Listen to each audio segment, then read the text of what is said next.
جن کا آج کے حالات سے کوئی تعلق ہی نہیں ہے، نہ آج کے مسلمانوں کو ان کی ضرورت ہے۔ آپ اگر مسلمانوں کے لیے کچھ کرنا چاہے بہت کچھ کر سکتے ہیں، مگر یہ واقعات، یہ باتیں نکال کے فائدہ کیا ہے؟ میرے سمجھ میں نہیں آ رہا ہے۔ اتنے بڑے عالم دین جو ہے اس طرح کی باتیں اپنے بیانوں کے اندر اگر بیان کر رہے ہیں، آپ تکلیف پہنچا رہے ہیں مسلمانوں کو، آپ جو ہے جذبات کو ٹھیس پہنچا رہے ہیں۔ جو صحابہ سے ہماری نسبتیں ہیں، ہم نے بھی پڑھے ہیں نا یہ سب باتیں کتابوں میں، ہم کو بھی معلوم ہے ساری چیزیں ہیں، ساری۔ میں نے تو علامہ عبد الرحمن ابن جوزی رحمۃ اللہ علیہ جیسوں کی کتابیں پڑھا ہوں۔ اب وہ خود اتنے متشدد عالم دین ہیں، اہل علم جانتے ہیں ان کے بارے میں۔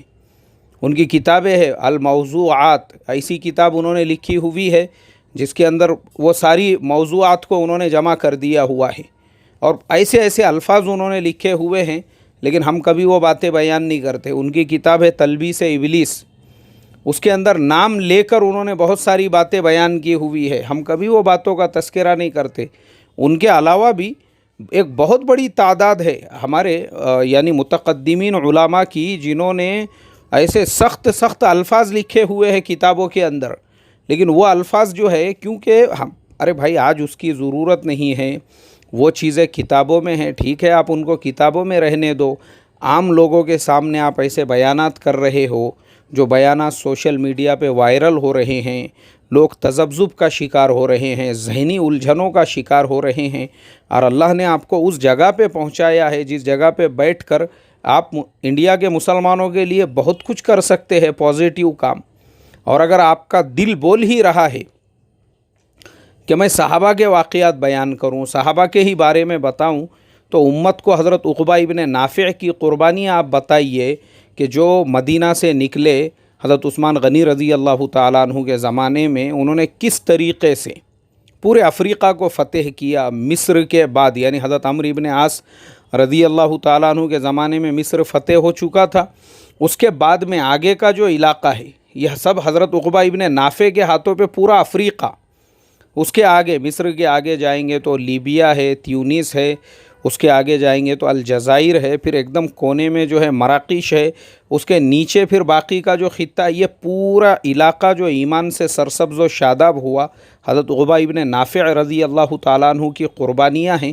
آپ یہ بتاؤ امت کو، آپ یہ بتاؤ امت کو کہ حضرت عثمان غنی رضی اللہ تعالیٰ عنہ کا وہ جو زمانہ تھا، اس زمانے کے اندر پھر مسلمانوں نے وہ سمندر کا چھوٹا سا حصہ ہے مراکش اور اسپین کے بیچ میں، اس کو پار کر کے اسپین پہنچ گئے۔ آج بھی یورپ کے اندر 15 ایسے ملک ہے جہاں پہ مسلمانوں کی آبادی 50% سے زیادہ ہے۔ آج بھی 15 ملک ہے ایسے یورپ کے اندر۔ آج بھی یورپ کے اندر کئی ممالک ایسے ہیں جن ملکوں کے اندر آپ کو وہ یعنی اسلام جو پہنچا وہ حضرت عثمان غنی رضی اللہ تعالیٰ عنہ کے زمانے میں کس کی قربانیوں سے پہنچا؟ یہی صحابہ کی قربانیوں سے۔ ارے آپ امت کو صحابہ کی یہ قربانیاں بتاؤ کہ صحابہ اکرام کا طفیل ہے یہ طفیل۔ ہم جو آج مسلمان ہیں، انڈیا کے جیسا ملک، آپ کو اب میں کیا بولوں، میرے تو سمجھ میں نہیں آتا۔ اتنے بڑے عالم دین کو مخاطب کر کے اگر میں یوں کہوں کہ آپ کو تو یہ تاریخ پتہ ہی ہونگی کہ افغانستان سے لے کر تو کمبوڈیا تک یہ پورا کا پورا علاقہ یا تو بدھزم کی زد میں تھا یا تو ہندوازم کی زد میں تھا، بت پرستوں کا یہ پورا علاقہ تھا۔ افغانستان سے لے کر تو پورا کا پورا پٹا یہ وہ وہاں تک، کیونکہ آج بھی جو ہے 3-3 4-4 ہزار سال پرانے مندر یہ پورے علاقوں میں پائے جاتے ہیں۔ کس کی قربانیاں تھی؟ کس کی قربانیاں تھی؟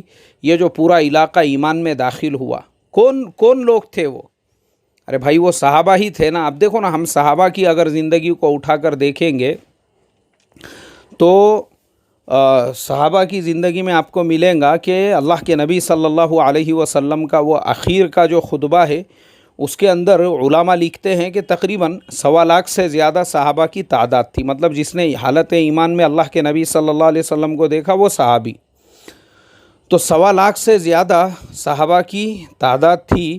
لیکن اگر آپ کتابوں میں پڑھو گے تو چند ہزار صحابہ کی قبریں آپ کو مکۃ المکرمہ یا مدینہ منورہ یا حجاز کے علاقے میں ملے گی۔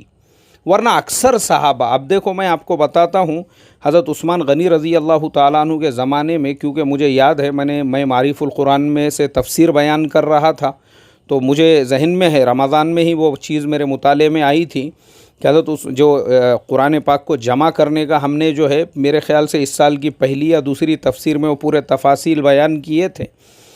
تو مفتی صاحب نے لکھا ہے، مفتی شفیع صاحب نے معارف القرآن میں، کہ حضرت عثمان غنی رضی اللہ تعالیٰ عنہ کے زمانے میں جو نئے نئے علاقے ایمان میں داخل ہو رہے تھے. کون سے نئے علاقے؟ یہ پورا علاقہ جو ہے ایران ایمان میں داخل ہو چکا تھا. اب اس کے بعد افغانستان، تو یہ پورا جو علاقہ ہے اس کے بعد میں جو لکر ہے افغانستان سے آگے جو علاقہ شروع ہوتا ہے، ترکمینستان، قزاقستان، ازبیکستان، تاجکستان، کرگزستان اور ترکستان، وہ جو آج جس کو ہم لوگ شنزیانگ بولتے ہیں چائنا کا، اس کا اوریجنل نام ہے ترکستان. تو وہاں تک جو ہے یہ پورا کا پورا، اور چائنا تک. اب آپ دیکھو نا، اگر آپ چائنا میں دیکھو گے تو خود چائنا کے اندر آپ کو صحابہ اکرام کے مزارات ملیں گے. آج بھی حضرت سعد ابن ابی وقاص رضی اللہ تعالیٰ عنہ کا مزار وہ چائنا کے اندر گوانگ زو وہاں پر جو ہے حضرت سعد ابن ابی وقاص کا مزار آپ کو ملیں گا. تو یہ کس کی قربانیاں ہیں مجھے آپ بتاؤ میرے محترم دوستو. ابھی یہ تاریخ بہت لمبی چوڑی ہے، اس پہ میں انشاءاللہ پھر کبھی تفصیل سے آپ کو بتاؤں گا. خالی وہ قربانیاں صحابہ کی ہم جب پڑھتے ہیں، جب دیکھتے ہیں، اور جب صحابہ کے یہ حالات کہ انہوں نے مکہ اور مدینہ میں رہنا، یعنی جہاں رہنے کے اتنے فضائل تھے، اس کے باوجود پوری دنیا میں وہ پھیل گئے اللہ کے نبی کی دعوت کو لے کر. اور صرف صحابہ ہی ایسے ہیں جن کے مزارات آپ کو افریقہ میں بھی ملیں گے، یورپ میں بھی ملیں گے، ایشیا میں بھی ملیں گے، چائنا میں بھی ملیں گے، خراسان میں بھی ملیں گے. یہ صرف صحابہ اکرام کی خصوصیت ہے. آپ یعنی یہ سارے بر اعظموں کے اندر آپ کو صحابہ اکرام کے مزارات ملیں گے. کیوں پہنچے وہ ان علاقوں میں؟ انہوں نے وہ علاقوں کو جو ہے نا تلوار کے زور پر فتح نہیں کیا تھا. تاریخیں لکھی ہے کہ صحابہ اکرام وہاں پہ تجارت کے راستوں سے گئے، معاملات کے راستوں سے گئے، دعوت کے راستوں سے گئے، اور پورے علاقے جو ہے ایمان سے سرسبز و شاداب ہو گئے. تو میں یہ سمجھتا ہوں حضرت مولانا سلمان ندوی جیسے اتنے بڑے عالم دین، ارے بھائی امت کو یہ پازیٹیو تعلیم آپ دیجئے، امت کو ان چیزوں کی ضرورت ہے. امت کو یہ باتیں آپ بتلائیے، وہ باتیں اختلافی مجھے آپ بتاؤ، ان کا حاصل سوائے امت میں انتشار کے آپ کے وہ بیان کی وجہ سے میں دیکھتا ہوں لوگ سوشل میڈیا پہ ایک دوسرے سے لڑائی جھگڑے کر رہے ہیں. آپ کے ان بیانات کی وجہ سے مسلمان ایسے گروپ میں تقسیم ہو چکے ہیں. تو جن صحابہ کے ذریعے سے آپ امت میں اتحاد پیدا کر سکتے تھے، آپ امت میں انتشار کا ذریعہ بن رہے ہو. اور پہلے ہی بھارت کے مسلمان اتنے ٹوٹ چکے ہیں جماعتوں کے لائن سے، نظریات کے لائن سے، اپنے اپنے خیالات کے اعتبار سے. اب اس میں ایک نیا مسئلہ اگر آپ پیدا کر رہے ہو، میں سمجھتا ہوں آپ ذریعہ بن رہے ہیں امت میں توڑ پیدا کرنے کا اور انتشار پیدا کرنے کا. آپ کے جیسے اتنے بڑے عالم دین نے تو بلکہ جوڑنے کا کام کرنا چاہیے. اللہ نے آپ کو جس جگہ پہ بٹھایا ہے اس کا فائدہ اٹھا کر. اور میں آخر میں میں آپ کو میرا اپنا ایک واقعہ بتا کر اپنی بات کو ختم کرتا ہوں کہ میرے ایک عرب دوست نے، ڈاکٹر ابراہیم، وہ بہت بڑے جو ہے عراق گورنمنٹ کے انڈر میں، مطلب عراق گورنمنٹ کے انڈر میں وہ کام کرتے ہیں، اور وہاں کی جو ہے ہیلتھ منسٹری کے اندر ان کے مشیر ہے وہ. تو اور بھی بہت سارے لوگ تھے جو ماشاءاللہ بڑے بڑے پڑھے لکھے اہل علم ہیں. اب چونکہ عرب ملکوں کے اندر تو وہاں کا ایک عام پڑھا ہوا انسان بھی اس کو قرآن کی تفسیر اور ماشاءاللہ صحابہ کرام کی زندگیاں، تاریخ اسلام، ان سب باتوں پہ تو ان کی گہری نظر ہوتی ہے.